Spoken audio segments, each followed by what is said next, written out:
semuanya, selamat datang di seminar online pada siang hari ini dengan tema mengupas tuntas intoleransi di bidang pendidikan. Kali ini saya akan mengundang ada Ibu Emma dari anggota DPD RI Provinsi Sumatera Barat, dan yang kedua ada Bapak Arya dari Senator DPD MPR RI, dan terakhir ada Bapak Supriyadi dari anggota DPRD Kota Semarang. Dan nanti sisi pertama akan ditemani oleh 3 pembicara, Ibu Emma, Pak Arya, dan juga Pak Supriyadi. Dan sesi kedua akan ditemani oleh Mbak Farida dan pembicara satunya. Oke, untuk Ibu Emma. Halo Ibu, saya sapa dulu. Ada Ibu Emma. Ya. Selamat siang, Bu. Halo. Selamat siang. Apa kabar? Ya, kabar Ibu? Alhamdulillah baik-baik. Iya Bu, kita seminar online kali ini membahas tentang intoleransi Bu di bidang pendidikan Bu. Saya ingin membahas dulu Bu sekilas untuk intoleransi yang ada di Padang sendiri Bu, karena Ibu berasal dari Sumatera Barat dan kasusnya juga baru terjadi di tahun ini. Bagaimana Bu untuk proses kasus ini Bu? Apakah sudah ada progresnya di dalam tahap untuk memberikan sanksi atau bagaimana Bu? Assalamualaikum warahmatullahi wabarakatuh. Mungkin ini bagi saya ya pertanyaan yang diajukan mengenai intoleransi di bidang pendidikan. Kalau tadi ini moderator sepertinya menyampaikan apa yang terjadi di Sumatera Barat, gitu ya. Yeah. Kalau kita lihat sebetulnya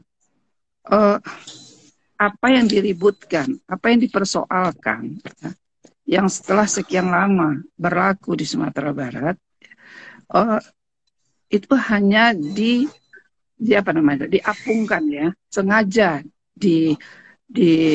dijadikan semacam case yang ada. Saya nggak tahu apa maksudnya ya. Tapi kami di Sumatera Barat tenang-tenang saja, tidak ada seperti yang terlalu diributkan, karena saya sewaktu hal tersebut terjadi juga sedikit agak bingung ya. Bingungnya begini, kok segitu ributnya dengan media ya, kan media sosial itu sekarang memang begitu cepat ya menyampaikan atau memberi komentar-komentar gitu ya, seolah-olah ini sudah terjadi hampir kiamat saya lihat waktu itu. Tapi setelah kita lihat di lapangan, itu hanya sebuah peraturan di sebuah sekolah dan tidak ada pemaksaan. Tidak ada pemaksaan. Kalaupun mungkin setelah itu karena terlalu diributkan, saya melihat ada juga mungkin ini faktor-faktor lain ya, yang ini. Sehingga untuk demi tidak terjadi gesekan-gesekan di daerah yang selama ini mohon maaf ya, ini perlu juga diketahui oleh rekan-rekan kita yang berada di luar Sumatera Barat. Kami di Sumatera Barat selama ini tenang-tenang saja, tidak pernah terjadi gesekan-gesekan, apalagi masalah intoleransi. Di sini antara suku dan suku atau antara agama dan agama lain itu saling seolah tidak pernah terjadi apa-apa. Ini saya sudah lebih 60 tahun nih di Sumatera Barat ya, artinya gitu. Namun tiba-tiba saja muncul kasus yang seolah-olah di Sumatera Barat itu terjadi intoleransi dalam aturan-aturan, apalagi ini mengenai pendidikan. Jadi kita harus melihatnya secara jernih ya. Seharus secara jernih. Sebetulnya apa sih yang dimaksud dengan intoleransi itu? Ini harus didudukkan dulu. Kalau di sana ada pemaksaan, kemudian ada betul penghinaan, kemudian ada, itu mungkin baru kita bisa masuk ke sana. Kemudian kalaupun ada aturan, umpama katakanlah saya memahami ini mungkin yang dimaksud dengan sebuah sekolah, itu kan sudah ada kesepakatan. Kemudian kalau tidak mau, nah ini kembali lagi ya, kalau kita kan di negara demokrasi, kalau memang ini kita anggap tidak sesuai, akan kita tinggal menyatakan bahwa ini tidak sesuai atau ini tidak bisa terjadi, kenapa harus terjadi. Jadi tidak harus di blow up demikian rupa. Ini apa maksudnya? Kita hanya menjaga saja demi untuk tidak terjadi yang lebih. Ya udah, biarkan. Nah, tapi bagi saya ini kesempatan yang bagus karena yang mengadakannya anak-anak muda ya.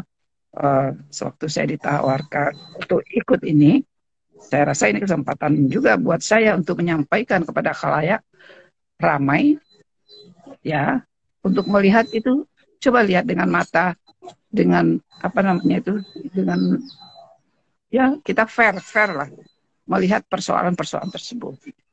Mungkin itu sebagai pengantar yang bisa saya berikan. Mungkin ada yang mau ditanyakan yang lain lagi, silakan.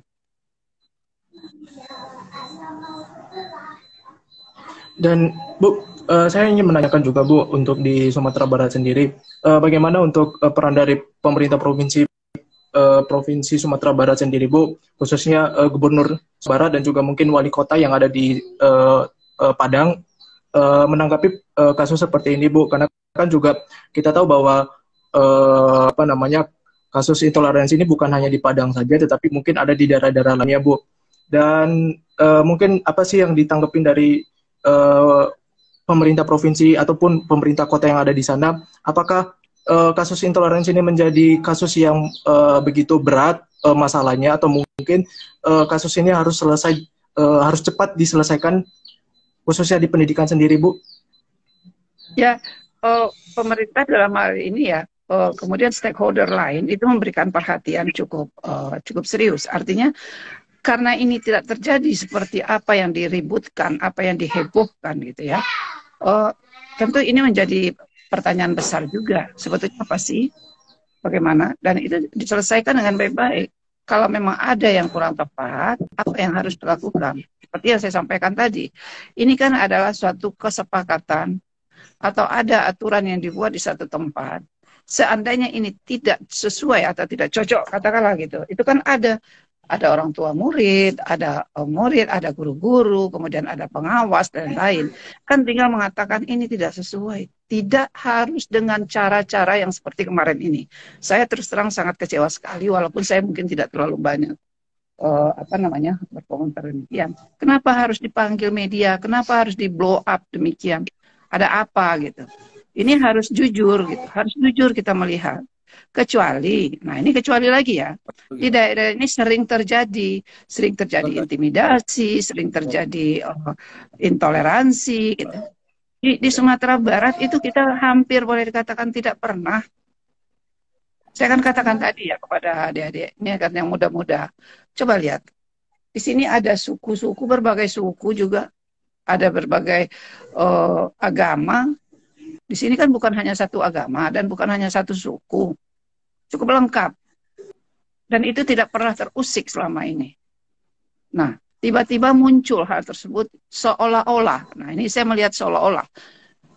Seolah-olah ini di Sumatera Barat itu terjadi intoleransi yang sangat yang betul-betul ya, kita melihat apa yang terjadi kemarin itu ya. Tapi kan itu bisa diselesaikan dengan segera, dengan cepat. Karena seperti yang saya sampaikan, karena itu tidak ada terjadi di sini gitu. Tidak ada, saya katakan tidak ada. Nah, ini bukti bahwasanya kita saling bekerja sama, saling menghargai ya. Bertetangga pun kita dengan orang yang mungkin berbeda suku, berbeda agama, itu biasa. Biasa saja.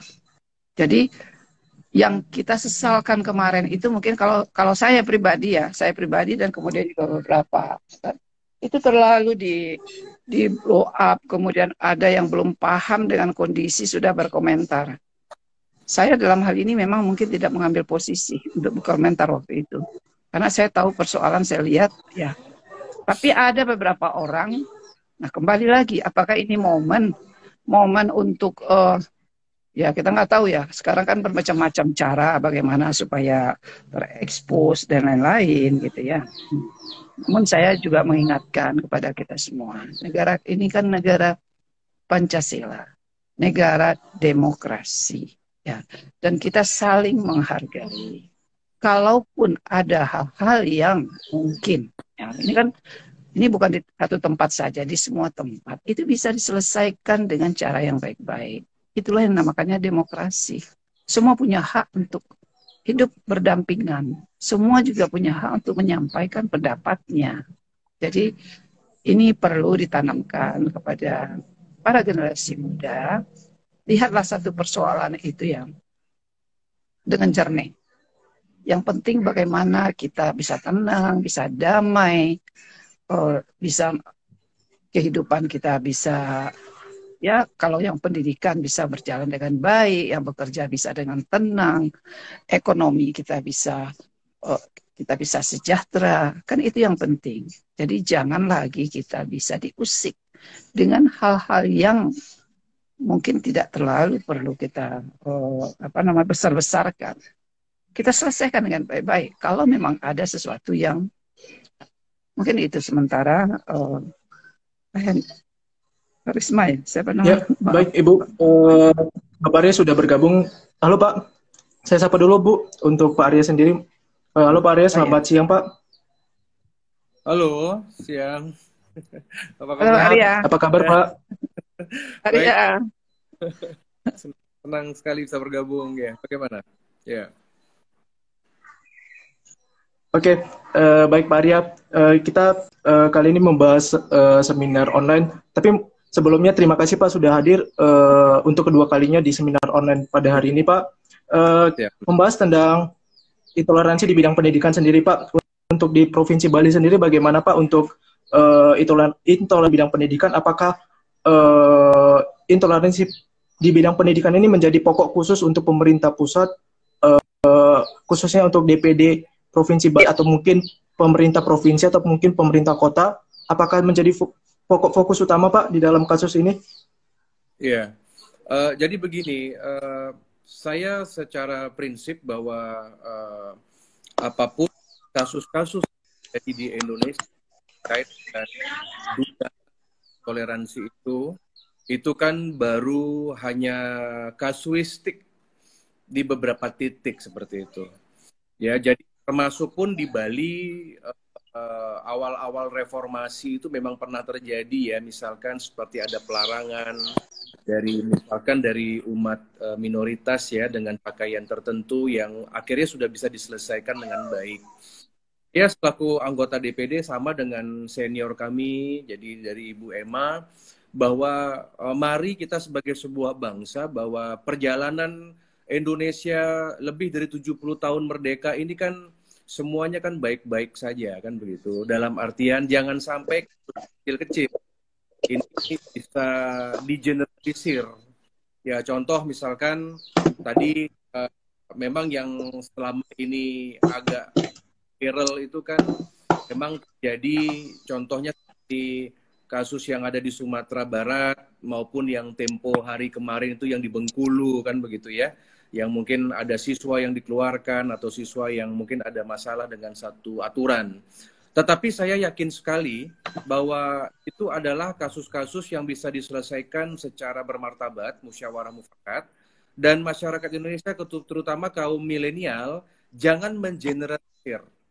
Ya, jadi kalau misalkan ada satu kasus terjadi di satu provinsi, itu belum tentu keseluruhannya seperti itu. Ya maka dari itu kita ikut aturan perundang-undangan. Kalau seandainya aturan perundang-undangan itu dikira kurang sempurna, mari kita perbaiki bersama-sama. Yang pasti segala sesuatunya harus menghormati kedaulatan dari daerah masing-masing. Bagaimana misalkan di Bali ada tradisi, bagaimana juga di Sumatera Barat, bagaimana di Aceh, di Papua, semuanya sudah memiliki suatu tradisi masing-masing, budayaan masing-masing. Dan siapapun yang ada di tempat itu harusnya ya menghormati seperti itu. Nah, tetapi acuannya tetap Pancasila. Kita adalah negara Bhinneka Tunggal Ika. Yang pasti jangan sampai ada satu intoleransi dalam dunia pendidikan.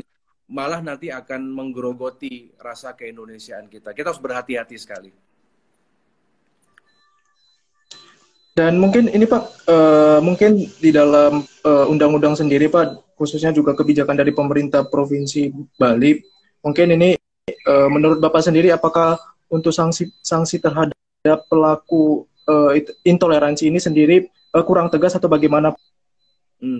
Kalau dari saya khusus untuk di dunia pendidikan, di Bali sendiri semuanya mengacu kepada aturan-aturan nasional seperti itu. Karena misalkan di bidang pendidikan tinggi, ya hampir rata-rata untuk masalah kehidupan beragama dan beribadah siapapun itu di Bali itu setahu saya itu disediakan memang ya, seperti misalkan ada musola, juga memang UKM Katolik, Kristen maupun Buddha.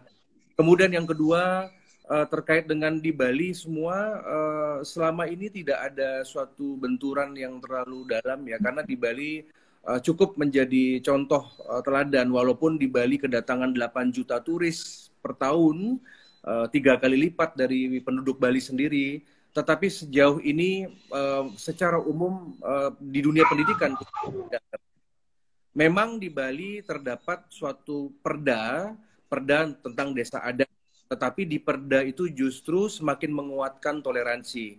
Misalkan bagaimana ada hak dan kewajiban warga pendatang, misalkan itu ada di Perda 4 2019, kemudian bagaimana bersama-sama menjaga kondusivitas Bali, dan jangan juga pernah dilupakan bahwa Bali pernah menjadi korban dari bom Bali 1 dan bom Bali 2. Jadi maka dari itu kami sangat berhati-hati sekali, dan selama ini berjalan dengan baik, ibadah-ibadah semua agama berjalan baik seperti itu. Tidak ada masalah yang menonjol seperti itu.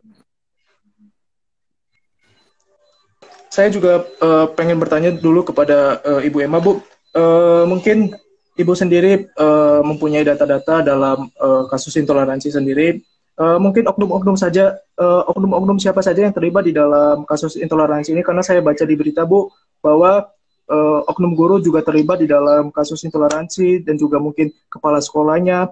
Mungkin Ibu bisa menceritakan atau mungkin memberikan jawaban terhadap kasus intoleransi ini. Oknum-oknum siapa yang terlibat di dalam intoleransi ini, Bu? Ya, ini kalau boleh kita bicara ya, kita tidak berbicara masalah oknum-oknum siapa ya. Tapi seperti yang saya sampaikan di awal tadi, itu kan bermula dari sebuah aturan yang dibuat ya. Seandainya aturan tersebut tidak sesuai, itu ada saatnya atau apa namanya, punya kesempatan sebetulnya baik guru-guru maupun orang tua termasuk siswa sendiri itu untuk menyampaikan keberatan. Karena kita jelas-jelas kan, kita negara kita ini kan diatur oleh undang-undang. Kita apalagi pendidikan ini juga landasannya undang-undang, semua undang-undang gitu ya. Jadi kalaupun ada umpamanya di satu tempat mereka mengatakan, saya tidak mengatakan mereka itu bersalah atau tidak bersalah, tetapi mungkin ada aturan yang mereka buat yang dianggap, ini dianggap nih ya, dianggap itu tidak sesuai. Itu ada kesempatan, kenapa ini tidak dibantah atau kenapa ini tidak dipersoalkan. Kenapa persoalan itu datang hanya baru terakhir, sementara ini kan sudah berjalan. Satu. Yang kedua, kenapa persoalan itu datang dari luar, kita katakan dari luar, yang mungkin dari orang tua, dari apa, yang sebenarnya selama ini tidak dipersoalkan.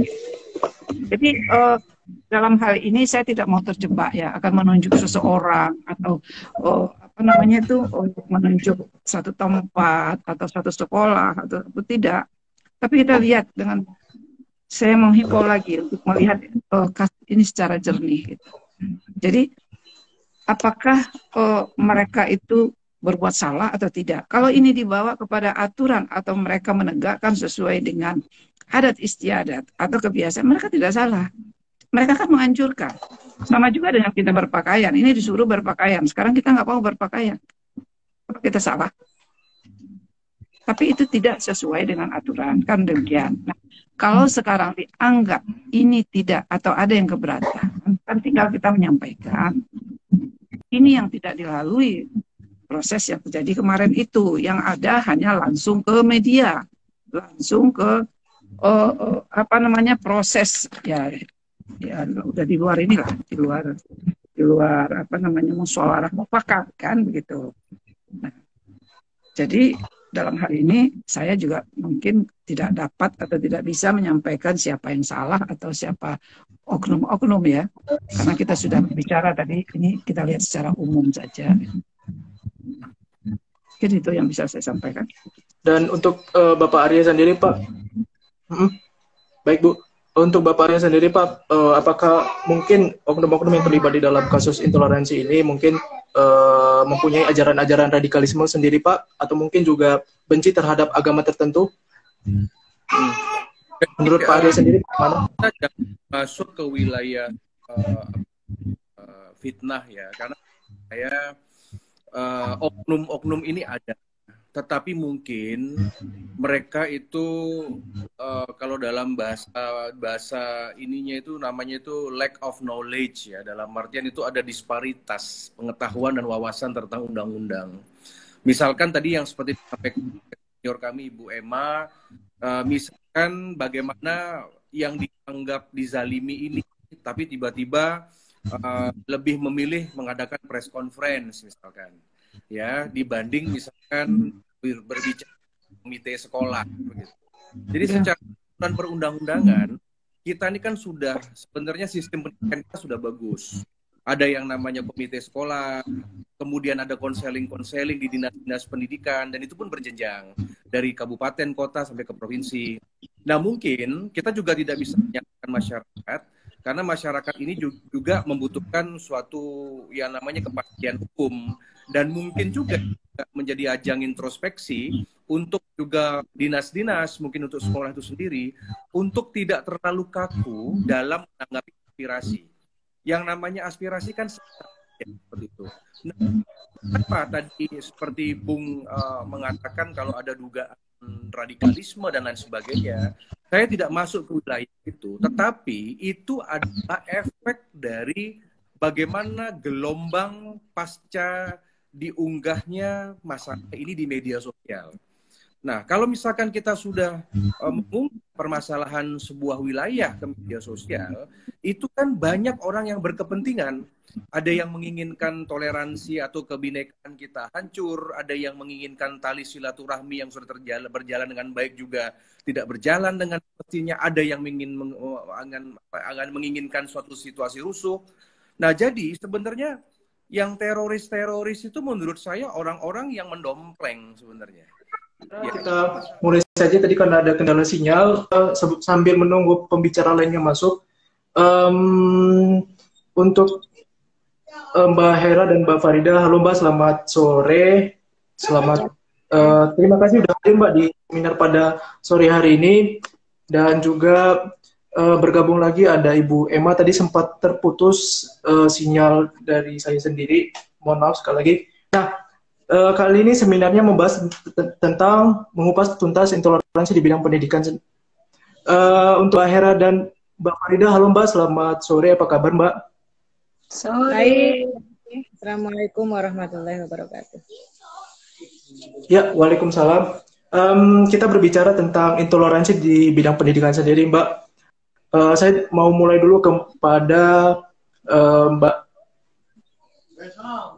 Mbak Hera sendiri.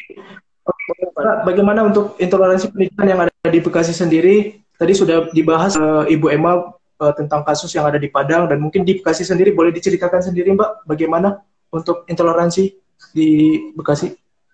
Ya, terima kasih. Selamat sore, Assalamualaikum warahmatullahi wabarakatuh. Saya dengan Hera.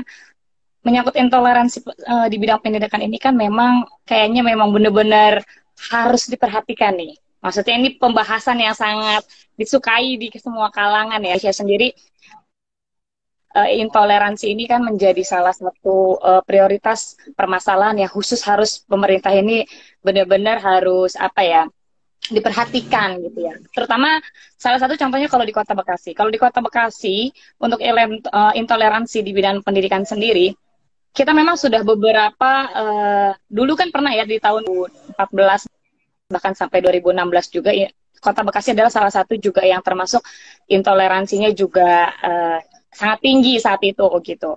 Kenapa? Karena saat itu dari mulai segi pendidikan, rumah-rumah ibadah ya gitu juga banyak penolakan-penolakan. Tapi alhamdulillah semakin kesini pemerintah kota ya, terutama Kota Bekasi juga perwali gitu ya, yang mengatur gimana jalannya intoleransi pendidikan ini berkurang gitu. Karena kita juga sudah dari mulai sekolah yang namanya intoleransi. Apalagi ini kan kayak sekolah-sekolah negeri ya. Contoh di Padang ini kan sekolah-sekolah negeri ya.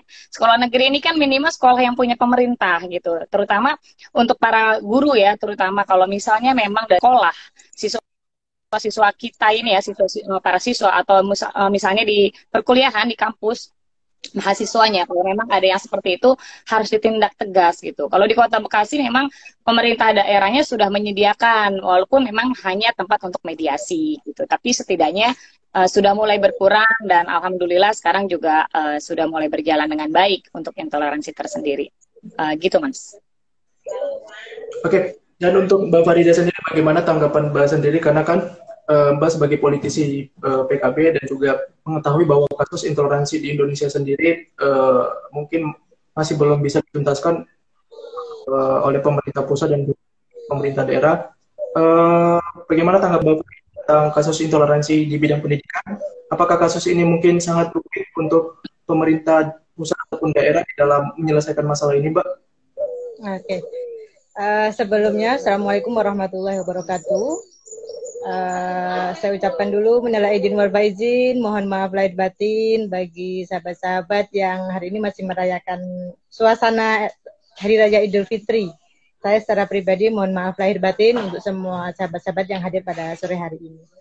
Nah, menarik sekali memang ketika kita membahas terkait dengan intoleransi, karena bisa dikatakan antara Indonesia dengan intoleransi mungkin kita tidak tahu itu akan saling berhimpitan hingga kapan, karena memang generasi terus berganti, tantangan terus selalu berganti dengan hal-hal baru, dan faktanya Indonesia adalah gabungan dari berbagai macam atau beragam hal, diantaranya ragam agama, ragam budaya, ragam daerah, ragam adat, dan itu adalah keniscayaan. Itu adalah berkah yang diberikan oleh Tuhan, keragaman tersebut. Keragamannya selalu ada dan akan tetap ada, mungkin hingga hari akhir, karena memang itu adalah fitrah atau pemberian dari Tuhan. Tetapi kemudian manusianya selalu berubah, tantangan zamannya selalu berubah. Itu yang akan menjadi tantangan bagi generasi kita dan generasi selanjutnya, bagi masyarakat Indonesia untuk bisa menghadapi tantangan tersebut. Saya kira terkait dengan intoleransi pendidikan, itu tidak hanya terjadi di 1-2 tahun terakhir ini. Bahkan tahun-tahun sebelumnya sudah pernah terjadi. Saya tahun 2013, kalau nggak salah 2014, itu juga ada pelarangan seragam berjilbab di daerah Bali. Terus kemudian akhir-akhir kemarin ada di Padang dan lain sebagainya. Saya kira itu adalah... Kalau dari pemerintah pusat kita sudah tahu ada SKB 3 Menteri,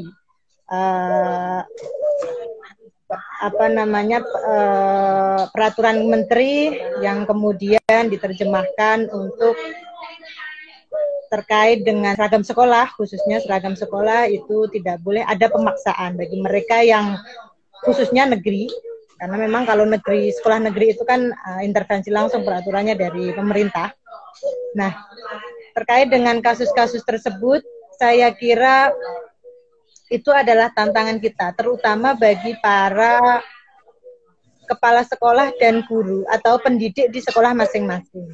Karena penerjemahnya dan pelaksananya, termasuk pengawasnya, itu ada di lembaga sekolahnya masing-masing. Pemerintah pasti juga memiliki tenaga pengawas, tapi kemudian tidak serta-merta bisa incas secara langsung dengan pengawasan tersebut, karena pada faktanya banyak juga, bukan banyak berarti, ada juga beberapa sekolah yang kemudian melakukan penafsiran berbeda terkait dengan peraturan dari pemerintah pusat atau pemerintah daerah. Nah, ketika tidak ada laporan atau tidak ada pengaduan dari media sosial atau tidak ada pengaduan dari masyarakat ke lembaga terkait, kita tidak akan pernah tahu apakah itu kemudian menjadi atau enggak. Kita kan tentunya ketika itu sudah menguak ke masyarakat atau menguak ke khalayak umum, baru kita tahu. Tetapi bisa jadi fakta sebenarnya masih banyak penerapan hal itu, penerapan intoleransi terkait dengan seragam misalnya, atau tidak hanya seragam, misalkan pemilihan ketua OSIS misalkan, ada beberapa juga di sekolah-sekolah yang pemilihan ketua OSIS-nya dia harus dari siswa yang mayoritas agama mayoritas di sekolah tersebut. Itu juga terjadi. Tapi memang yang terpantau atau terlihat di kita itu yang hanya diangkat di permukaan. Nah, ini adalah PR kita bersama untuk mengedukasi atau memberikan dukungan kepada mereka, para pihak kepala sekolah, guru, ataupun siswa, ataupun masyarakat untuk lebih melek lagi terkait dengan peraturan-peraturan yang sudah dibuat oleh pemerintah pusat dan pemerintah daerah. Saya kira itu, Mas Reda. Dan tadi Ibu Emma sempat terputus, Ibu Emma, terkait tentang oknum-oknum yang terlibat di dalam kasus intoleransi ini. Mungkin tadi Pak Arya sudah menjawab sekilas terhadap mungkin oknum-oknumnya ini. Mungkin ada faktor-faktor tertentu yang mungkin membuat oknum ini bisa menjadikan kasus intoleransi di pendidikan sendiri bisa terjadi, mungkin karena terjadinya adanya ajaran radikalisme sendiri, dan juga mungkin kebencian tertentu dengan agama-agama lainnya. Mungkin Ibu Emma bisa menanggapi dengan hal ini seperti ini, Bu. Apakah ini benar mungkin oknum-oknum ini mempunyai faktor-faktor tersebut? Ya, terima kasih ya. Ini mungkin saya perlu meluruskan ya, ini kan kita curah pendapat ya mengenai intoleransi pendidikan. Saya juga berharap kepada moderator, ya ini moderator ya, juga harus punya pemahaman dulu terhadap intoleransi ini. Jadi tidak serta-merta kita semacam menjudge, ya. Artinya, memang ini intoleransi ini terjadi. Soal ini adalah apa tadi yang disampaikan, ada kebencian terhadap agama tertentu. Ini mohon maaf, mungkin saya boleh di sini ya mengkritisi, kan ini masih muda-muda, saya lihat masih muda-muda. Saya mungkin kalau dari segi usia tentu saya lebih senior ya. Ini kami yang demikian, mohon kita luruskan. Mohon kita sebagai anak bangsa mempunyai pemikiran yang harus seperti tadi Arya, ini saudara Arya ya, Senator Bali sudah menyampaikan juga ya. Yang penting kita bangsa Indonesia.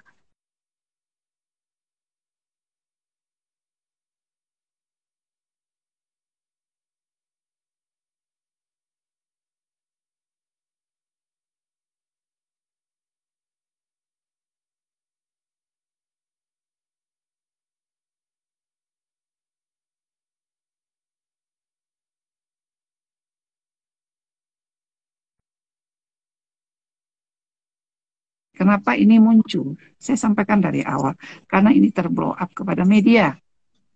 Kita bukan duduk bersama, bukan sesuai dengan demokrasi tadi, kita punya hak untuk bicarakan, tapi ini kita coba blow up ke media, sehingga bermunculah pendapat-pendapat, ya itu ya. Dan ini mungkin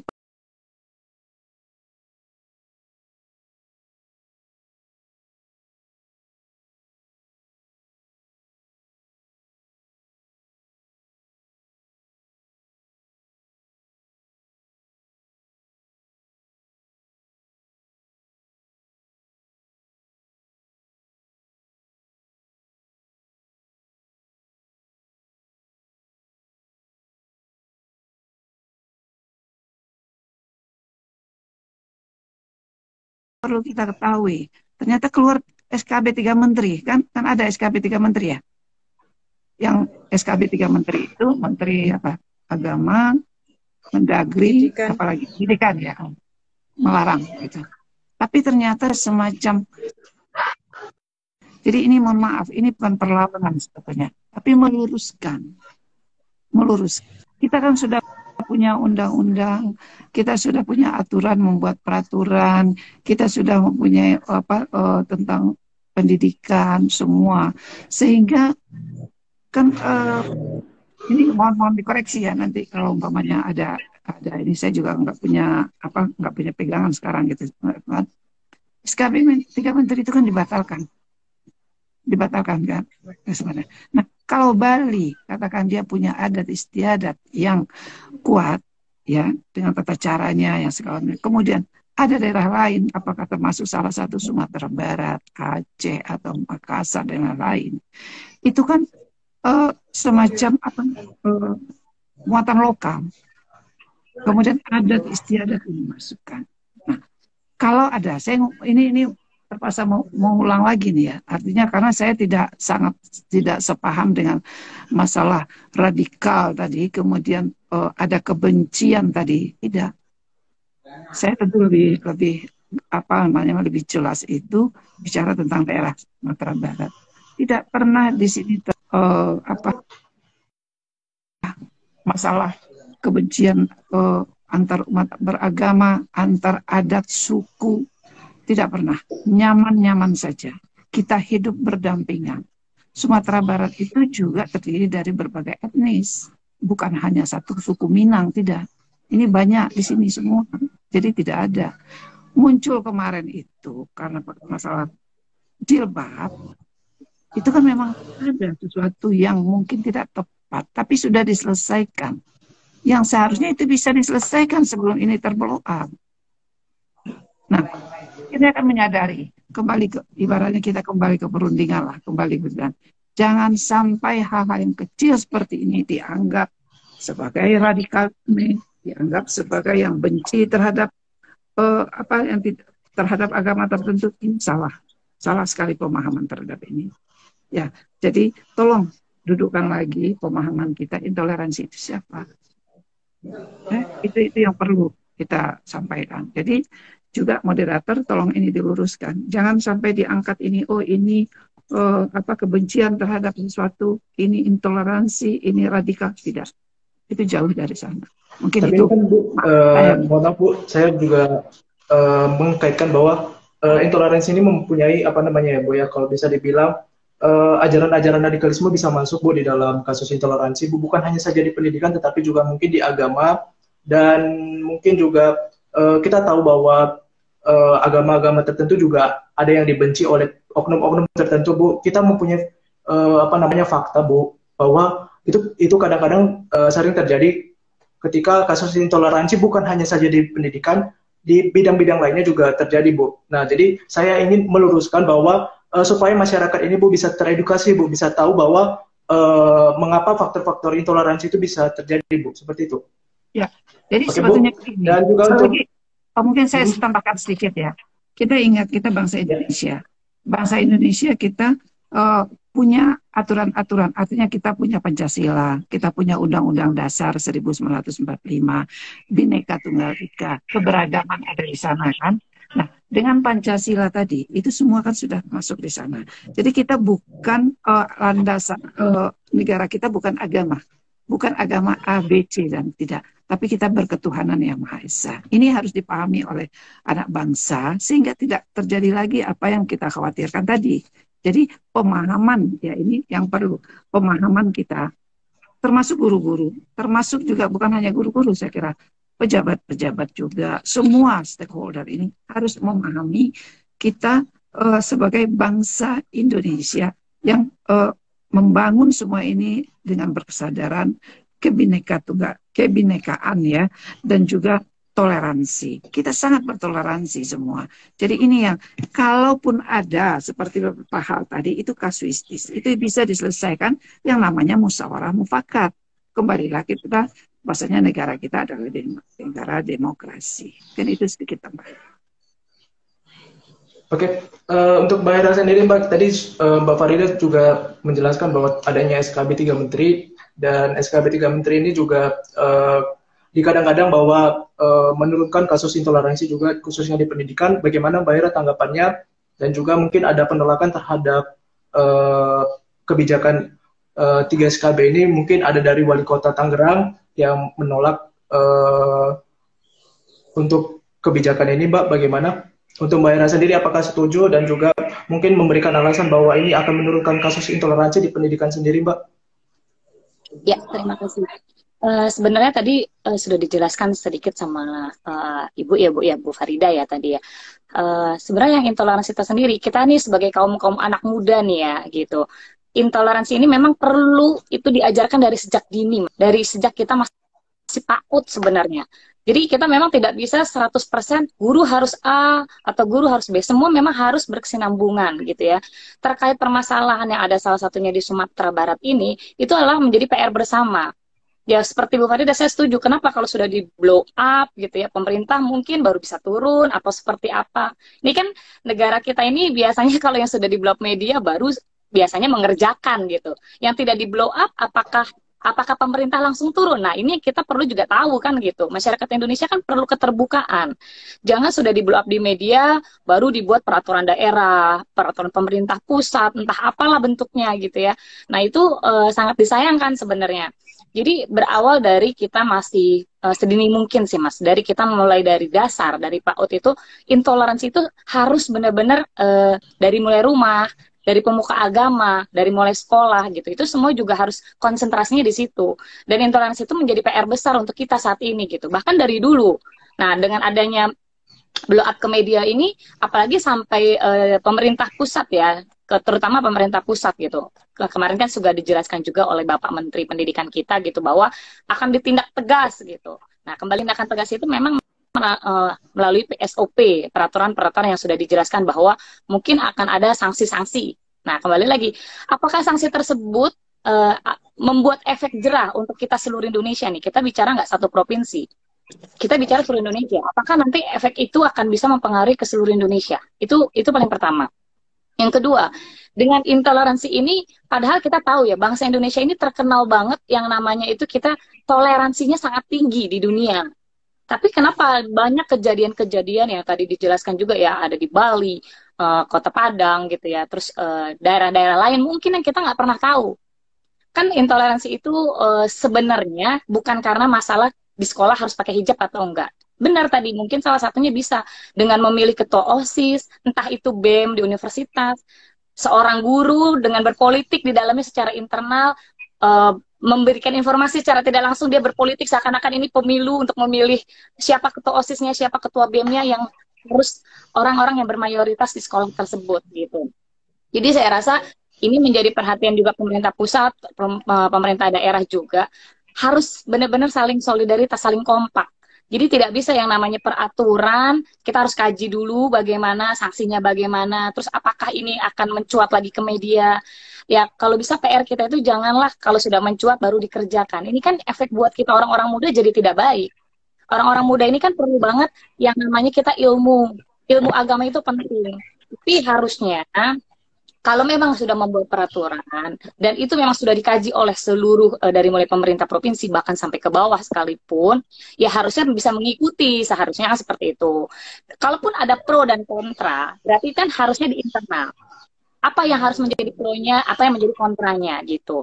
Jangan sampai setiap permasalahan yang naik ke media, kita jadi tahu nih, ini contoh ya, misalnya gini, walaupun saya memang salah satu politisi di Partai Anak Muda dan kebetulan saya juga sekarang masih juga kuliah lagi ya, mengalami menjadi mahasiswa itu seperti apa. Contohnya misalnya ada permasalahan yang buruk-buruk barulah tayang di semuanya gitu. Kenapa hal-hal yang buruk itu yang di blow up ke media? Kenapa hal-hal yang baik kan banyak nih di pendidikan di sekolahan gitu ya, di kampus. Kan banyak hal-hal baik yang harusnya bisa di-share untuk masyarakat tahu juga. Jangan hal-hal yang seperti ini, masalah-masalah yang tidak boleh pakai hijab, yang segala macam, apapun lah bentuknya, itu jadikan apa ya, mempengaruhi untuk yang lain. Loh kok ada yang buruk-buruk, kenapa harus timbul sih gitu. Kenapa yang tidak baik-baik itu yang harusnya banyak peraturan-peraturan, atau misalnya katakan sekolah negeri ini anak-anak siswanya berprestasi dengan nilai ini gitu. Itu kan sungguh luar biasa, baik banget gitu ya. Jangan kalau ada sekolah ini melarang untuk beragama yang minoritas harus menggunakan seragam atau apapun atribut mengikuti yang mayoritas. Nah ini justru dampaknya buat kita yang tidak tahu, di bawah-bawah kita, mungkin adik-adik kita yang masih baru mulai sekolah, yang tadi tidak mengerti, jadi mengerti. Jadi mengertinya apa? Mengerti arti kesulitan di negara ini terlalu banyak konflik. Bukan terlalu banyak pendidikan yang kita ambil, ini malah terlalu banyak konflik gitu. Jadi sungguh disayangkan gitu ya, kalau memang bisa diatasi dengan, sebenarnya intoleransi ini lebih mudah kita pelajari untuk di lingkungan rumah sendiri. Memang untuk orang tua memang tidak bisa 100%. Karena apa? Karena anak mungkin di rumah sekian persen, di sekolah sekian persen. Tapi ini menjadi pelajaran kita bersama. Dan intoleransi ini jangan di just untuk di pendidikan aja, enggak. Dengan lingkungan sehari-hari pun juga mempengaruhi. Coba kita bikin program untuk kita kumpulkan anak-anak muda di sekolah tanpa memandang dari suku, agama, dan rasnya. Itu jauh lebih baik. Jadi kalau bisa memang dari pemerintah bawah sekalipun, memang kalau memang peraturan itu harus jelas. Terus kalau memang sejelas-jelasnya itu sanksinya seperti apa, aturannya seperti apa, dampaknya seperti apa. Terus efek nggak nih untuk kita semua di Indonesia? Kalau memang efeknya itu bisa mempengaruhi 80 bahkan sampai 100% hasilnya positif, jangankan pemerintah kota, mungkin untuk rakyat jelata ya seperti kita-kita ini masyarakat, saya yakin saya juga pasti mendukung itu semua. Gitu sih Mas Karis. Dan untuk Mbak Farida sendiri, Mbak, mungkin Mbak Farida mungkin apa namanya? Kalau bisa dibilang mempunyai cara pencegahan sendiri terhadap kasus intoleransi tersebut, dan juga mungkin bagaimana supaya oknum-oknum yang terlibat dalam kasus intoleransi ini tidak ikut terlibat lagi, dan mungkin terjadi penurunan selain SKB 3 Menteri tadi yang sudah disebutkan oleh Mbak Farida dan juga Ibu Emma dan juga Mbak Hera. Mungkin ada cara pencegahan yang lain untuk oknum tersebut supaya tidak terlibat, Mbak? Yang pertama untuk oknumnya dulu. Jadi saya kira namanya juga kita nyebutnya oknum ya. Oknum itu kan kalau dilakukan oleh 1-2 orang kan begitu, dan itu tidak terlembagakan. Yang lebih susah sebenarnya ketika kita menyebutnya oknum, tetapi pelakunya itu adalah para pengambil kebijakan yang terlembagakan, itu yang lebih sulit. Kalau oknum dia hanya dirinya sendiri yang menerjemahkan dan melakukan pelanggaran itu. Tetapi PR kita adalah ketika dia itu oknum tersebut seorang pimpinan yang juga melakukan kebijakan di lembaganya tersebut. Nah, itu lebih sulit lagi. Saya kira tidak ada hal lain yang bisa dilakukan selain memang terus mengedukasi. Itu yang pertama. Terus memberikan pemahaman makna toleransi dan intoleransi, makna keindonesiaan kita, makna keberagaman kita, tentunya ya di daerah atau di lokalnya masing-masing. Karena makna Indonesia di Padang tentu memiliki persepsi masing-masing di daerahnya masing-masing. Meskipun ketika kita berbicara Indonesia itu ya satu, terdiri dari berbagai suku dan lain macamnya. Tetapi kita harus melihat fakta bahwa ketika ngomong Indonesia di Padang, tentu auranya berbeda dengan ngomong Indonesia di Bali misalkan. Ketika ngomong mayoritas agama di Padang, pasti akan berbeda dengan ngomong mayoritas di Papua misalkan. Nah, itu perlu sekali mengedukasi untuk meluaskan wawasan tersebut. Gitu. Apalagi bagi anak-anak yang masih terbatas wawasannya. Anak-anak sekolah itu kan akses informasinya masih terbatas. Berbeda dengan orang dewasa yang bisa mengakses informasi dari manapun.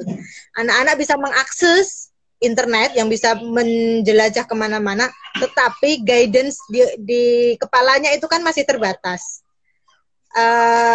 Analisa mereka masih terbatas, pembacaan mereka terkait dengan informasi tersebut masih terbatas. Nah, itu adalah tugas, tadi saya bilang ini adalah tugas bersama. Tidak hanya para pendidik yang ada di sekolah, tidak hanya pemerintah. Pemerintah mau membuat aturan selengkap apapun, ketika itu diterjemahkan berbeda oleh para pelaku pendidikan di sekolahnya masing-masing, itu akan terjadi hal yang berbeda. Saya kira itu. Nah, saya kira ketika banyaknya saya tidak tahu angkanya apakah itu meningkat secara statistik, itu perlu membuka data dan perlu riset lebih lanjut, karena kita hanya bisa yang muncul ini. Saya tadi mencari data apakah naik atau turun, saya sendiri juga belum menemukan angkanya, karena itu kalau terkait dengan data kita perlu data valid atau data riset ya. Tetapi memang fenomenanya karena dunia semakin terbuka, informasi semakin publish, jadi informasi apapun di daerah terpencil sekalipun kita bisa mendapatkan informasi itu. Nah, jangan-jangan dulu memang terjadi begitu gitu, tetapi karena tidak ada keterbukaan informasi, jadi tidak terpublish kan begitu. Saya sendiri dulu waktu SMA tahun 2000, saya anggap masuk SMA itu 2004 di SMA negeri di Grobogan. Saya termasuk salah satu pertama kali siswa yang memberanikan diri untuk berjilbab saat itu. Dan sebelumnya memang tidak boleh, dan itu pun perlu izin khusus begitu. Artinya memang ya mungkin pada saat itu entah itu intoleransi atau entah itu intoleransi, tetapi faktanya adalah siswa SMA negeri boleh berjilbab itu baru tahun 2000 ke atas, kan begitu. Itu fakta. Tetapi memang pada saat itu tidak ada gejolak, kan begitu. Karena memang tidak ada media sosial, tidak di blow up media gitu. Nah, ini kan PR kita bersama. Apa yang bisa dilakukan, yang harus dilakukan dan harus dilakukan itu adalah edukasi terkait dengan pemaknaan apa itu diskriminasi, terkait dengan pemaknaan toleransi sendiri, yang batasan antara itu toleransi dan intoleransi itu mana, itu juga harus didefinisikan dengan baik agar masing-masing orang memiliki persepsi yang hampir sama minimal. Jadi jangan sampai menurut saya itu toleransi, menurut dia itu intoleransi, itu akan menjadi permasalahan baru tentunya. Nah, definisi ini juga harus jelas. Saya kira dua hal itu yang bisa kita lakukan terkait dengan minimal mengurangi angka intoleransi di negeri ini. Saya kira itu. Kalau menghilangkan mungkin kita butuh waktu, butuh effort yang lebih, tetapi kita berharap bisa menekan angka-angka yang mungkin terus menaik. Saya kira itu. Dan untuk Ibu Emma sendiri, Bu, ini kan juga ada kritikan juga dari pemerhati pendidikan, yaitu Bapak Indra Krasmi Yaji. Bu, saya baca di Sindonius kemarin, dan saya mendapat beritanya, Bu, bahwa komunikasi antara Menteri Pendidikan dan mungkin pemerintah daerah sangat buruk di dalam kasus intoleransi ini. Apakah benar, Bu, atau mungkin ini menjadi PR besar bagi Bapak Menteri kita yang baru sekarang dilantik, yaitu Pak Nadiem Makarim? Apakah ini memang betul-betul menjadi kurangnya komunikasi antara pemerintah pusat dengan pemerintah daerah dalam mengatasi intoleransi ini, dan juga mungkin ini menjadi PR besar buat Bapak Nadiem Makarim sendiri, Bu? Ya. Mungkin saya tidak dapat menjawab secara pasti ya, apakah komunikasi ini tidak berjalan lancar atau bagaimana. Namun yang perlu dipahami, kita kan punya Undang-Undang Pendidikan Nasional yang namanya Undang-Undang nomor 20 kalau saya tidak salah ya, Undang-Undang 20 tahun 2003 tentang sistem pendidikan nasional. Nah, salah satu bunyinya, pendidikan itu diselenggarakan secara demokratis dan berkeadilan, serta tidak diskriminatif dengan menjunjung tinggi hak asasi manusia. Nah, kita ini perlu bawahi, dengan menjunjung tinggi hak asasi manusia, kemudian nilai keagamaan, nilai kultural, dan kemajemukan bangsa. Nah, ini kan jelas ya. Jadi kita jelas, pegangan kita itu sebetulnya sudah ada. Jadi apakah dia menteri, apakah dia gubernur, wali kota, bupati, kemudian juga para dinas, kita ini dari tujuan pendidikan nasional ini saja, kemajemukan itu jelas ya, Bhinneka Tunggal Ika, kita jelas ini agama, berapa agama di Indonesia, berapa suku bangsa, dari situlah kemajemukan. Ada Jawa, ada Sumatera, ada Kalimantan ya, ada Bugis dan lain-lain, itu kan kemajemukan kita. Ada Papua, tapi kita dalam bingkai Negara Kesatuan Republik Indonesia. Ini yang tidak boleh terpecah belah, ini yang tidak boleh ada diskriminatif. Namun mereka mempunyai agama masing-masing, budaya masing-masing. Ya, jadi ada penghargaan, ada yang dimaksud tidak diskriminatif tadi, bukan maksudnya harus agama ini saja, tidak, harus suku ini saja, tidak. Kita majemuk, tapi bagaimana dalam kemajemukan itu, inilah namanya bingkainya apa? Bingkainya itu NKRI, Negara Kesatuan Republik Indonesia.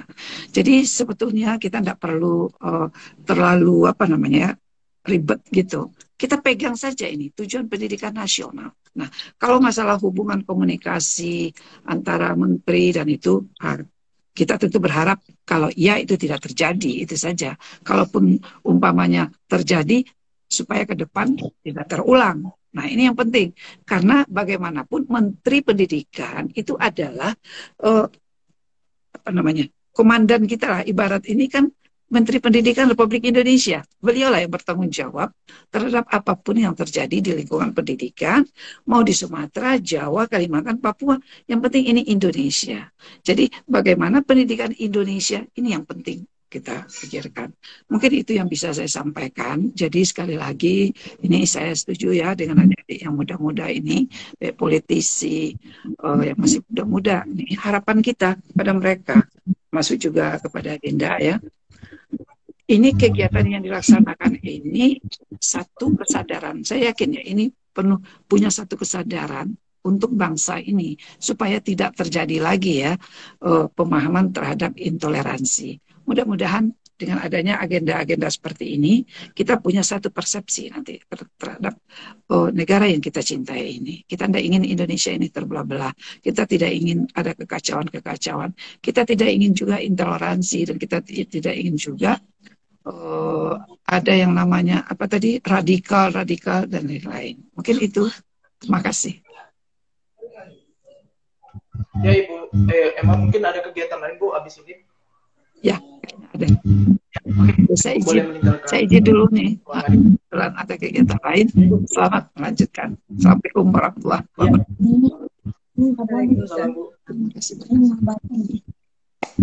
Ya, untuk Mbak Hera sendiri Mbak tadi sudah terjawab juga terkait dengan komunikasi antara Menteri Pendidikan. Mungkin Mbak Hera sendiri bahwa mungkin pemerintah pusat atau pemerintah daerah kurangnya komunikasi di dalam penyelesaian kasus intoleransi ini, Mbak, untuk Mbak Hera sendiri. Sorry, tadi Masnya keputus ya, Masnya agak putus-putus suaranya, bisa diulang? Ya, tadi kan sudah menjelaskan tentang komunikasi. Mungkin hilang ya suaranya ya. Hilang suaranya. Halo, Mbak. Apakah masih ada suaranya? Nah, aman. Oke. Baik. Tadi kan Ibu Emat menjawab bahwa terkait tentang kurangnya komunikasi terhadap Menteri Pendidikan dan juga pemerintah daerah dan pemerintah lainnya di dalam penyelesaian kasus intoleransi ini, Mbak. Mungkin Mbak Hera juga mungkin menyadari bahwa kasus intoleransi ini kurang komunikasinya pemerintah daerah dengan pemerintah pusat dalam penyelesaian ini, Mbak. Ya, sebenarnya gini, kita sih bicara intoleransi ini bukan permasalahan komunikasi antara pemerintah daerah atau pemerintah pusat ya. Ya, sebenarnya itu bukan menjadi prioritas permasalahan yang sangat besar di sini kan. Apapun bentuknya, semua pemerintah daerah ini kan sudah otonomi, ya kan? Kita kembali lagi, kalau kita sudah mempunyai otonomi daerah masing-masing, selayaknya intoleransi ini harus dimusnahkan dengan caranya, kan gitu. Apapun bentuknya, mau ada komunikasi atau tidak komunikasi, harusnya kan kita ada kesadaran diri. Tadi Bu Emma kan sudah menjelaskan, harusnya ada kesadaran diri di sini. Kesadaran diri pribadi, pemerintah kotanya, atau pemerintah pusatnya, itu semua harus mempunyai kesadaran masing-masing. Banyak di sini juga pembiaran-pembiaran. Saya rasa sih ya, kasus Sumatera Barat ini, itu sebenarnya udah puncaknya gunung es tuh. Itu kan kasus nggak cuma sekali. Ya kan nggak baru kali ini aja gitu, itu kan sudah pernah sering terjadi dan kita semua juga sebenarnya tahu gitu. Tapi apakah ada pemerintah kita sebelum kita ke pusat, apa penanganan dari pemerintah daerah sendiri, intinya seperti itu. Dan pemerintah daerah sendiri pun awalnya seperti apa bisa menciptakan mungkin dari perdanya atau apa, kan harusnya dia bisa ya gitu. Jadi komunikasi itu sebenarnya bukan hanya dari pusat ke daerah, tapi gimana caranya daerah pun juga bisa mengkomunikasikan nih dengan instansi-instansi terkait di bidang pendidikan tersebut gitu. Kenapa? Komunikasi itu bukan hanya untuk dikomunikasikan, tapi untuk dijalankan. Percuma kita komunikasi juga dua arah, komunikasi aktif tapi tidak dijalankan. kembali lagi kan seperti yang tadi SKB 3 Menteri itu gitu. Terkait komunikasi ini pun semua juga seharusnya kan kalau SKB 3 Menteri ini kan memang tidak boleh yang namanya pemaksaan, unsur pemaksaan. Kembali lagi dengan adanya pemaksaan, kita itu bisa melanggar hak asasi manusia. Dengan cara kita yang minoritas harus menggunakan atribut A, B, C, D, itu kan sebuah pemaksaan yang seharusnya tidak boleh dilakukan. Nah, komunikasi itu juga harus berawal dari seorang kepala sekolah misalnya. Kepala sekolah pun juga harus sama. Jangan semua berawal dari kepala sekolah dan akhirnya mengikuti. Kan contoh lingkungan sekolah sendiri kita, guru itu adalah dewanya siswa. Apapun yang dikatakan guru, siswa itu percaya loh. Baik benar atau tidaknya itu kan kembali lagi kepada guru tersebut. Nah, jadi contoh kecil sederhana. Coba dihilangkan budaya yang misalnya kalau memang dia sekolah, apalagi sekolah negeri ya, seorang guru melarang anak-anak siswanya tidak boleh mengucapkan maaf misalnya ucapan Natal misalnya seperti itu. Ucapan Natal tidak boleh dilakukan karena A, B, C, D gitu. Misalnya seperti itu. Itu kan sudah bentuk intoleransi. Sebenarnya kan seperti itu ya. Yang kita budaya itu saya pun juga di SD, SMP juga mengalami sebenarnya gitu. Tapi memang tidak di blok media. Nah, di sini komunikasi itu yang harus diaktifkan bukan hanya dari pemerintahnya, tapi dari mulai bawahnya juga sama. Perlunya kesadaran diri, perlunya komunikasi yang aktif, perlunya komunikasi ini antara dua arah yang positif-positif. Kalau ini kan siswa kan berharap kita mendapatkan pembelajaran yang baik-baik. Semua mata pelajaran pun sudah ada ya, mulai dari zaman dulu saya tuh kayak PPKM, nggak tahu zaman sekarang namanya apa tuh, PMP lah ya zamannya. Saya tuh kan moral Pancasila. Nah, itu kan sudah dijelaskan. Kalau kita kan negara-negara nasional, istilahnya tidak patokan kepada satu agama tertentu gitu. Itu sungguh disayangkan. Jadi kalau saya rasa kalau bentuk komunikasi tidak hanya untuk pemerintah pusat ke daerah saja, tapi perlu ke bawah-bawahnya, dan itu pun harus dua arah. Tidak bisa satu arah, yang satu aktif, yang satu non pasif. Itu akan sia-sia semuanya. Gitu sih Mas Karis. Ya, Mbak Farida sendiri, peraturan daerahnya sendiri mungkin Mbak Farida juga mungkin menemukan bahwa peraturan daerah yang sangat diskriminatif untuk dunia pendidikan sendiri ini mengakibatkan kasus intoleransi masih ada. Apakah benar itu Mbak? Karena saya baca di koran Tempo, saya mengumpulkan datanya banyak sekali Mbak untuk kasus intoleransi ini. Ini merupakan dari peraturan daerah yang diskriminatif untuk kasus intoleransi di pendidikan sendiri Mbak. Apakah benar ini Mbak? Halo? Putus-putus Mas, bisa diulang nggak? Ya, apakah benar Mbak? Halo? Halo? Nggak dengar. Halo? Apa tempatku ya? Nggak, memang Kak, saya juga nggak terlalu dengar kok Mbak Farida. Sinyalnya bermasalah deh. Halo Mbak. Halo, tadi Halo? putus. Ya, suara saya sudah kedengaran jelas Mbak. Nah, sekarang sudah agak lebih bening. Tadi emang putus-putus banget. Gimana? Ini kan saya baca di koran Tempo dan saya mengumpulin banyak data tentang kasus intoleransi sendiri Mbak. Bahwa kasus intoleransi ini merupakan bagian dari peraturan daerah yang diskriminatif sehingga menimbulkan kasus intoleransi di bidang pendidikan. Ini apakah benar Mbak untuk peraturan daerahnya sendiri? Apakah benar diskriminatif atau bagaimana Mbak? Nah, terkait dengan perda-perda yang diskriminatif, saya sendiri belum menemukan ya, karena belum mencari. Tapi memang pasti ada di antara sekian perda yang diskriminatif, pasti ada, karena pada faktanya di lapangan itu terjadi, dan menurut di lapangan dia sudah mengikuti aturan perdanya, kan begitu, itu fakta. Nah, kita berharap ketika memang tadi disebutkan daerah-daerah ini sudah otonomi, bisa melakukan perda sendiri untuk mengambil kebijakan atas daerahnya sendiri, kita berharap perda-perda, dan memang seharusnya aturan dari perundang-undangan itu, perda tidak boleh berlawanan dengan peraturan nasional atau undang-undang nasional, kan begitu secara undang-undang. Nah, cuman memang lagi-lagi di negeri kita ini penegakannya yang memang agak kurang gitu. Jadi peraturannya memang undang-undangnya sudah bagus, tapi kemudian ketika pelaksanaannya ini tidak sesuai dengan undang-undang yang ada, memang penegakan hukumnya yang memang agak lemah. Dan itu menjadi PR-nya masyarakat. Ketika memang ada perda-perda yang diskriminatif, menjadi kewajiban atau tugasnya masyarakat untuk mengevaluasi itu agar kemudian itu berubah, kan begitu. Makanya saya bilang di awal bahwa PR intoleransi ini tidak hanya tugas dan tanggung jawab dari pemerintah, tapi ini adalah PR dan tanggung jawab dari semua pihak.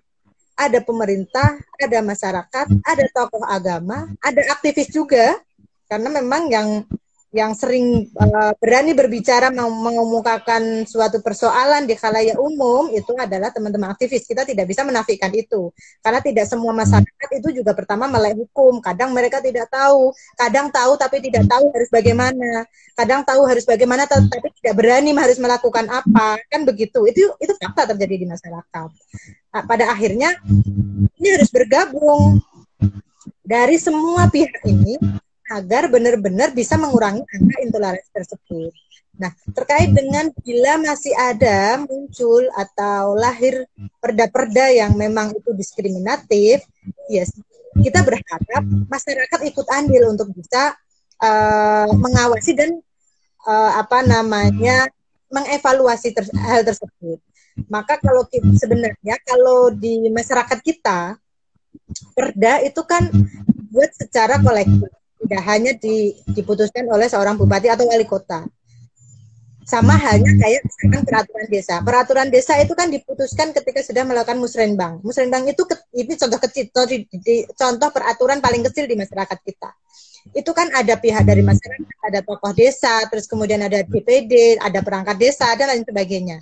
Nah, itulah pentingnya forum-forum kolektif tersebut untuk bisa melahirkan peraturan-peraturan yang tidak diskriminatif, begitu. Termasuk perda.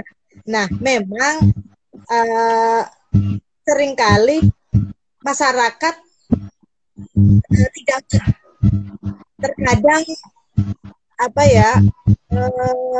abai terhadap aturan-aturan, apalagi kalau ngomong perda itu kan panjang, terus kemudian bahasanya bahasa hukum yang tidak semua masyarakat paham. Ketika muncul permasalahan baru kemudian membaca, baru kemudian mempelajari. Nah, itu kan yang sering terjadi. Nah, kita berharap para pemilik kebijakan ini mereka memiliki wawasan yang cukup terkait tentang keindonesiaan sebelum mengambil kebijakan di daerahnya masing-masing.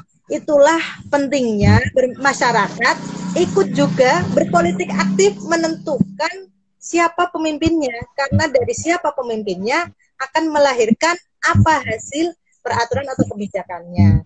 Makanya kita berharap para milenial, anak-anak muda yang memang sering menyuarakan intoleransi, anak-anak milenial yang mereka aktif di media sosial, jangan pernah anti politik, jangan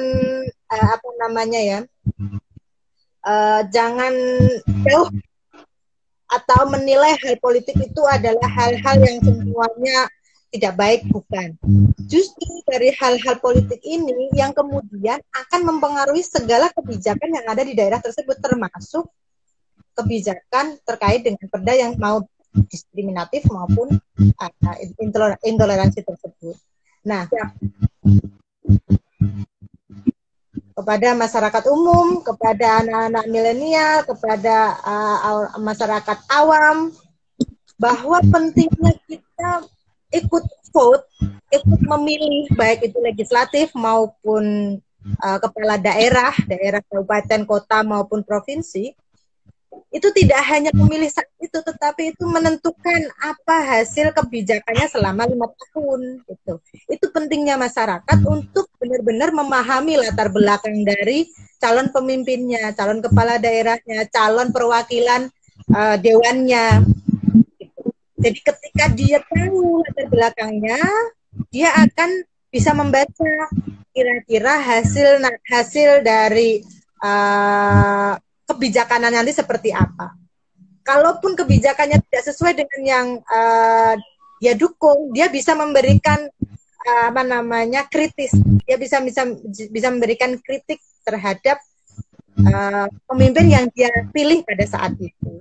Nah, itulah pentingnya masyarakat juga paham dari mana kebijakan atau perda itu dilahirkan, siapa yang melahirkan, dan bagaimana bisa menyampaikan kritik atas hasil dari perda tersebut. Saya kira itu. Dan terakhir untuk Mbak Hera dan juga untuk Mbak Farida, ini juga peran orang tua sangat penting sekali di dalam mendidik anaknya dalam hal toleransi beragama juga, dan juga mengajarkan bahwa kita harus saling menghargai satu sama lain, sukunya, agamanya. Nah, ini mungkin dari Mbak Hera sendiri, mungkin peran orang tua di dalam melakukan pencegahan terhadap kasus intoleransi ini mungkin kurang maksimal, atau mungkin apa yang harus dikurangi untuk peran orang tua mengambil dalam kasus intoleransi ini, Mbak? Iya, jadi gini, sebenarnya peran orang tua tuh bukan masalah minim atau tidak minim ya. Saya rasa semua orang tua di dunia ini ya pasti semua maksimal untuk anak-anaknya, apalagi dalam dunia agama gitu kan. Pasti. Kenapa? Bukan karena masalah intoleransi aja, agama itu kan perlu ya. Tadi kan moderator sudah menjelaskan tuh, takut adanya radikalisme atau hal-hal apapun gitu. Jadi saya rasa semua orang tua di dunia ini pasti sangat maksimal lah untuk anak-anaknya dalam segi pendidikan gitu. Cuma masalah di sini adalah bukan masalah pendidikan dari orang tua ke anak. Masalah waktu, orang tuanya punya waktu nggak nih untuk anaknya? Kita punya orang tua yang cerdas, kita punya orang tua yang mengerti tentang agama, banyak orang tua juga yang mengerti tentang negara ini dan negara demokrasi. Tapi ada nggak nih waktu orang tua? Kan banyak orang tua juga yang ada yang ibunya hanya ibu rumah tangga, tapi ada juga ibunya yang seorang karir, mungkin sibuk dengan kantor atau hal apapun. Tapi sebenarnya harusnya tidak mengurangi pendidikan agama itu di dalam keluarga sendiri. Kalaupun misalnya dari kesibukan kedua orang tua yang tidak pernah punya waktu untuk anaknya, tadi kan bukan berarti juga menutup kemungkinan bahwa anak ini tidak diajarkan untuk tidak beragama atau tidak saling berhubungan dengan agama lain, kan tidak begitu. Mungkin dengan adanya kita panggil guru ngaji di rumah kalau untuk umat Islam seperti itu, atau kita menyertakan anak kita untuk berorganisasi dengan pemuka agama setempat. Sebenarnya banyak hal seperti itu. Jadi peran orang tua di sini sebenarnya memang sangat penting, tapi tidak bisa kita yang di rumah ya, terutama nggak hanya mengandalkan orang tua, baik itu misalnya keluarga besar, dari teman-teman, bahkan seluruh pemangku agama yang ada di RT RW setempat, saya rasa sih harus ikut ya, karena apa, kembali lagi, kalau di rumah ini mungkin pengetahuan dari kita sendiri pun, misalnya dari orang tua itu pun minim misalnya, tapi bukan berarti dengan kurangnya kita pendidikan agama di dalam keluarga, jadi akhirnya kita jadi intoleransi. Tapi sangat-sangat penting orang tua itu harus menginformasikan bahwa agama adalah kita urusannya dengan Tuhan, bukan kita dengan teman, bukan kita dengan orang lain. Kita dengan teman, dengan orang lain adalah karena prakteknya kita dari agama kita sendiri. Gitu. Jadi saya memang sangat disayangkan kalau ada orang tua yang melarang anaknya, agama kita harus bilangnya A, B, C, D. Kembali lagi, kita ini hidup di negara demokrasi. Agama itu adalah penting, tapi kembali lagi hidup di negara demokrasi, di mana negara ini membutuhkan orang-orang yang sama-sama saling menghargai satu sama lain, baik kita berbeda agama. Nah, kembali lagi, jadi jangan sampai peran orang tua di sini juga sangat kurang. Dan untuk mungkin ini juga buat pelajaran juga buat saya, terutama juga gitu ya, untuk kita semua di sini yang politisi-politisi muda. Saya setuju sama Mbak Farida, mendingan kita tuh jangan sampai berkoar-koar, hanya bisa mengkritisi, tapi kita nggak jadi pelaku di dalamnya. Buat apa? Kita berkoar-koar di media sosial, kita beragama begini-begini. Nah, kita harus berperan aktif. Kita seorang anak-anak muda mempunyai hak politik. Dari lahir kita mempunyai hak politik, yuk kita terjun ke politik itu supaya apa? Jangan hanya bisa mengkritisi, tapi kita nggak ngerti apa yang kita kritik sendiri. Nah, itu juga membahayakan tuh. Ada kan sekarang anak-anak muda sekarang gini, dengan adanya berita hoax dia percaya bahwa ini begini, ini begitu gitu ya. Terlalu mudah gitu dengan berita-berita hoax. Ini juga menjadi sumber masalah besar. Zaman kita kan udah zaman canggih. Media sosial adalah menjadi dewa. Ketinggalan handphone, ketinggalan gadget, kayaknya ketinggalan nyawa di rumah kan gitu ya. Sedangkan agama itu kan perlu gitu. Jadi saya rasa untuk teman-teman di sini juga seluruh rakyat Indonesia bahkan ya untuk anak-anak mudanya sayang apalagi untuk mahasiswa atau yang masih sekolah SMP, SMA. Dari dinilah kita sudah mempunyai agama adalah urusan kita dengan Tuhan, tapi tidak melupakan di dalam budaya sehari-hari bagaimana kita bersikap yang tidak melanggar aturan norma-norma agama. Mungkin seperti itu sih Mas Karis. Ya, untuk Mbak Farida dan Hakim, Mbak, mungkin bagaimana ya kalau bisa dibilang praktek di lapangan sendiri untuk mahasiswa dan siswa sendiri, apakah perlu ditambah pelajaran agama untuk waktu-waktu tertentu dan juga PPKN? Karena kan ini juga mungkin menjadi saran mungkin dari saya sendiri bahwa untuk pelajaran-pelajaran PPKN dan agama untuk ditambahin waktunya, dan supaya dalam praktek di lapangan bukan hanya saja teori, Mbak, bukan hanya saja teori, tapi prakteknya di lapangan bahwa mahasiswa dan siswa di sekolah maupun di universitas ini dapat dapat untuk kalau bisa dibilang menjadikan kasus intoleransi ini bisa menurun. Nah mungkin Mbak Farida mungkin ada nggak sih tanggapan terkait ini, mungkin akan bahwa untuk pendidikan agama dan PPKN akan ditambah waktunya bagaimana supaya praktek-praktek di lapangan ini bisa berjalan dengan lancar, Mbak. Nah, terkait dengan jam pelajaran ya. Jadi saya secara pribadi itu memiliki secara pengalaman yang cukup itu bisa memberikan yang cukup lumayan baik pribadi. Saya pernah merasakan sekolah di sekolah umum itu bagi orang pondok. Kalau saya pondok, kalau yang pondok itu bukan. Jadi saya pernah merasakan sekolah negeri, jadi cukup tahu bagaimana atmosfer. Saya juga pernah sekolah di Madrasah Sanawiyah itu secara di SMP tetapi Islam itu. Dan jika dibandingkan dengan sekolah negeri, memang terkait dengan jam agamanya itu sangat jauh berbeda. Sekolah negeri mungkin 1 minggu hanya 2 jam, tapi ketika di sekolah agama seperti Madrasah Sanawiyah, Madrasah Aliyah atau Madrasah Ibtidaiyah itu antara jam pelajaran umum dengan jam pelajaran agama itu berimbang. Jam pelajaran umum misalkan IPA ada 2 jam, IPS 2 jam, kemudian PPKN 2 jam dan lain-lain, misalkan totalnya 10 jam. Di agama, mata pelajaran agama juga 10 jam. Itu kalau kita sekolah di sekolah Islam yang saya sebutkan. Kalau di Islam itu ada Madrasah Sanawiyah, ada Madrasah Aliyah. Aliyah itu setingkat dengan negeri. Kalau Madrasah Sanawiyah itu setingkat dengan SMP. Saya mau menyampaikan bahwa kalau terkait dengan jam pelajaran, kita sudah bersyukur di sekolah umum itu ada 2 jam mata pelajaran untuk agama.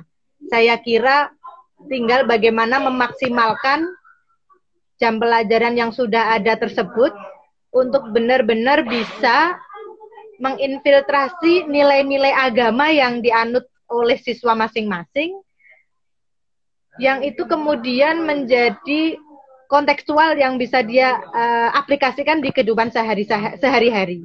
Itu lebih penting.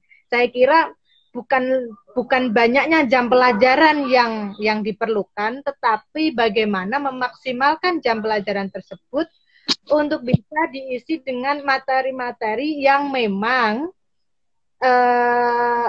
nilai-nilai agama tersebut itu bisa sangat mempengaruhi karakter siswa tersebut ketika dia terjun di masyarakat. Saya kira itu lebih urgent daripada menambah jam tetapi tidak maksimal. Gitu. Terkait dengan pendidikan PPKN misalkan, itu saya juga berharap tidak hanya penambahan jamnya saja, tetapi juga bagaimana penerapan nilai-nilai Pancasila itu yang benar-benar relate atau benar-benar sesuai dengan keadaan sekarang. Saya yakin kalau nilai-nilai Pancasila itu dari awal diberikan sampai sekarang itu nilai-nilai yang ada itu tidak berubah. tetapi yang berubah adalah tantangan zamannya.